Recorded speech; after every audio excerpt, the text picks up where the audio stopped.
하나님이 일곱째 날을 축복하시고 거룩하게 하셨다. 시간이 시작된 태초 이래 6날이 지나고 일곱째 날이 되었다. 그래서 하나님이 일곱째 날을 축복하시고 거룩하게 하셨다. 그분의 뜻대로 천지 창조가 모두 완성되었다. 그리하여 하나님은 일곱째 날에 일을 그만두시고 쉬셨다. 모든 것이 완벽하게 이루어져 더 이상 창조할 필요가 없는 상태였기에 그분께서 안식을 누리셨던 것이다.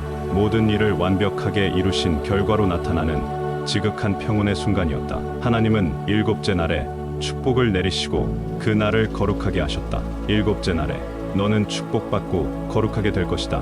그렇게 하나님의 안식이 세워져 후의 안식일의 제도의 기초가 되었다. 새 언약 시대에는 이것이 예수 그리스도의 부활을 기리는 주일의 예로 이어졌다. 일곱째 날의 축복과 거룩함을 통해 천지 창조는 하나님의 기쁨 속에서 완성되었다. 하나님이 에덴 동산을 조성하시고 인간을 거기서 생활하게 하셨다.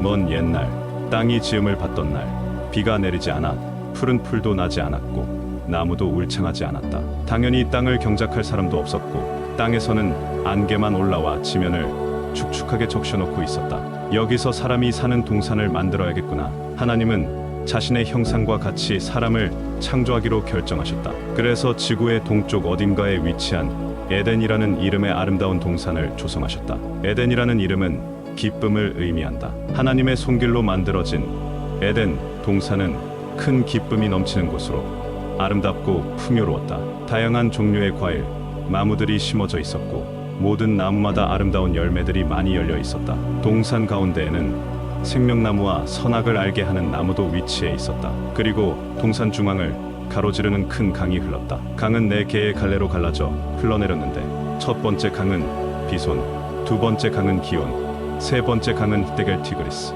네 번째 강은 유프라테스였다. 하나님은 이 아름다운 에덴 동산을 조성한 후 거기에 인간을 두어 살게 하셨다. 사람을 창조하실 때 하나님은 말씀으로만 생명을 갖게 해라 하시지 않았다. 특별한 방법을 사용하여 흙으로 사람을 조형하셨다. 손수 흙을 빚으시며 사람의 형상을 조각하셨다. 이는 매우 정교한 작업이었다. 이제 사람을 만들어서 모든 창조물의 관리자로 삼자. 사람은 창조의 정점이며 지구의 관리자가 되어야 한다. 이것이 하나님의 의도였다. 이렇게 해서 나중에 이스라엘의 왕이자 시인인 다윗이 사람을 찬양하며 이렇게 말했다. 와, 정말 놀랍다. 이 몸이 너무나도 놀라운 방식으로 창조되었기에 주님이 이루신 일이 너무나 경이롭기 때문에 나는 큰 소리로 주님을 찬양하며 감사드립니다.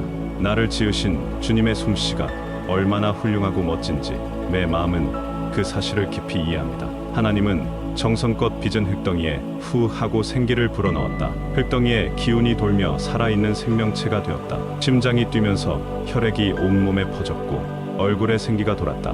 눈동자에서는 빛이 나오고 얼굴에는 미소가 감돌았다.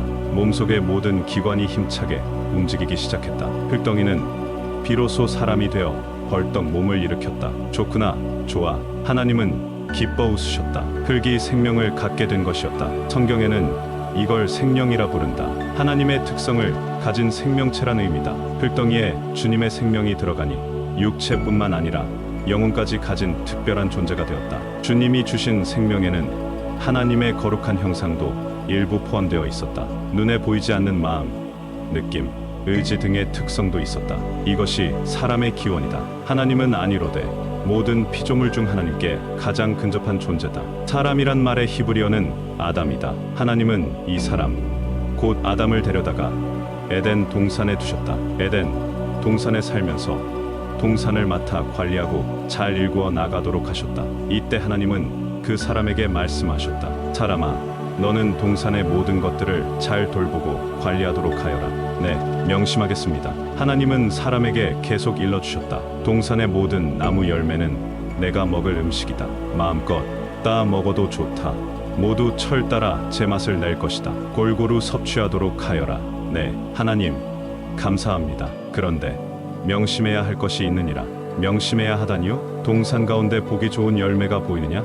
첫 사람은 동산 나무들을 살펴보았다. 아, 있다. 에덴 동산의 중앙에 있었다. 찾았습니다. 하나님, 그래, 저 나무는 생명나무요 생명과일이니라.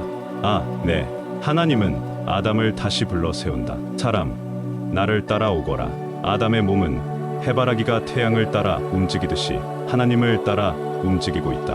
모습은 구체적으로 드러나지 않는 하나님께 아담은 본능적으로 하나님의 존재와 움직임을 느낀다. 그래서 아담은 하나님의 형상에 따라 지어진 생명체이다. 하나님은 동산의 가장 깊은 곳으로 아담을 인도하셨다. 아담의 시선에는 갑자기 동산 중앙에 솟아있는 나무가 눈에 띄었다. 저 나무가 뭐예요? 하나님이 걸음을 멈추고 낮은 목소리로 말씀하셨다. 아담, 꼭 기억해라. 그 열매를 먹어서는 절대로 안 된다. 예, 어찌 따먹지 못하게 하시는 것입니까? 에덴, 동산은 고요해졌다. 모두가 하나님의 다음 말씀을 주의 깊게 듣고 있는 듯했다. 하나님의 목소리가 울려 퍼졌다.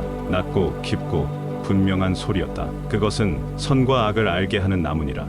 인간은 지혜로운 존재이기 때문에 호기심도 많았다. 선과 악을 안다는 건 무슨 뜻이에요? 이 에덴 동산에는 기쁨과 사랑의 생명만이 존재하지만 그 선과 악을 나누게 하는 나무의 열매를 먹으면 악이 이 동산으로 들어와 침입하게 된다. 그래서 그 나무의 열매만은 따먹으면 안 돼. 선과 악을 분별하게 될 것이다. 하나님께서 계속 말씀하셨다. 엄숙한 어조로 경고하시며 말이다. 만약 그 열매를 먹는 순간이 온다면 그때 너는 반드시 죽게 된다.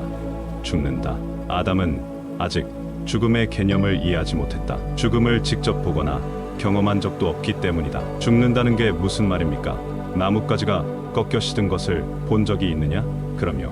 잎사귀도 마르고 나무도 바짝 말라 사라져 버렸습니다. 그 과일을 먹으면 너도 그렇게 된다. 그러니까 그 열매를 따먹어서는 결코 안 된다. 알겠느냐? 무서운 열매네요. 절대로 따먹지 않겠습니다. 선악을 알게 하는 그 나무는 내가 나의 말을 지키는지를 시험하는 열매다. 이 사실을 알고 항상 조심하도록 해라. 그건 금지된 열매였다. 선악과 그걸 먹으면 죽는다는 치명적인 열매였다. 하나님은 왜 그런 열매를 주셨을까? 처음부터 그런 열매를 주지 않았더라면 문제도 없었을 텐데. 그럼 사람은 죽음을 알지 못했을 텐데. 사람은 모르지만 에덴 동산의 생명과 선악과는 하나님의 선물이었다. 사람은 흙으로 만들어졌으니 영원한 생명은 보장되지 않았다. 그래서 생명의 열매를 주셨다. 그 열매를 먹으면 수명이 늘어나며 결국 죽음을 맛보지 않고 영원히 살 수 있다. 얼마나 훌륭한 선물인가. 그런데 왜 선악과를 두셨을까? 선악과는 먹으면 안 되는 열매인데 말이다. 사람은 로봇이 아닌 인격을 지닌 존재로 만들어졌다. 자유의지를 가지고 스스로 선택할 수 있는 존재다. 그래서 선악과를 먹을 수도 있지만 하나님의 명령에 순종하여 따먹지 않을 때 영원한 생명의 기쁨을 누릴 수 있다. 아담이 동물들에게 이름을 지어주다. 어느 날 하나님이 다양한 종류의 동물들을 데리고 아담에게 다가오셨다. 걷거나 날거나 기어다니는 모든 동물들이었다. 아담아, 이 동물들에게 이름을 지어보렴. 에덴 동산의 아담은 동물들의 특성과 성질을 이해할 수 있는 놀라운 지식을 가지고 있었다.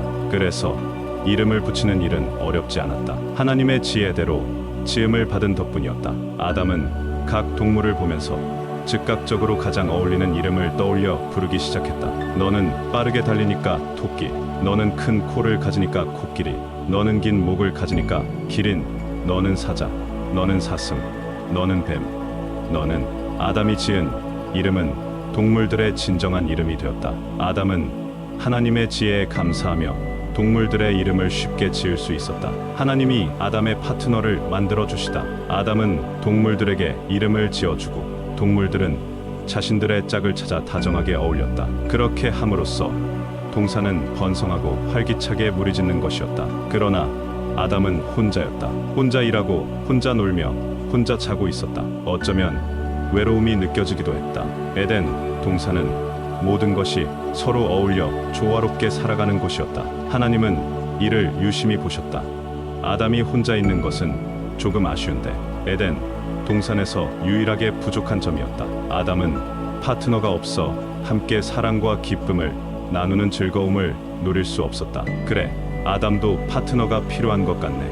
하나님은 아담을 깊은 잠에 빠뜨렸다. 아담이 깊이 잠에 빠지자 하나님은 그의 갈비뼈를 만지시며 갈비뼈 중 하나를 취하여 그 자리를 살로 메웠다. 갈비뼈를 가지고 하나님께서 잠시 물러나신 후 여자를 조용하셨다. 아담은 자신의 일부가 빠져나간 것을 모르는 채 깊은 잠에서 빠져 있었다. 잠에서 깨어난 아담은 자기 앞에 서 있는 낯선 여자를 보며 자신도 모르게 가슴이 뛰었다. 넌 누구야? 넌 누구니? 아담이 물었고 하와도 물었다. 서로의 말을 이해하는 것이 정말 이상했다. 난 나야, 나도 나야.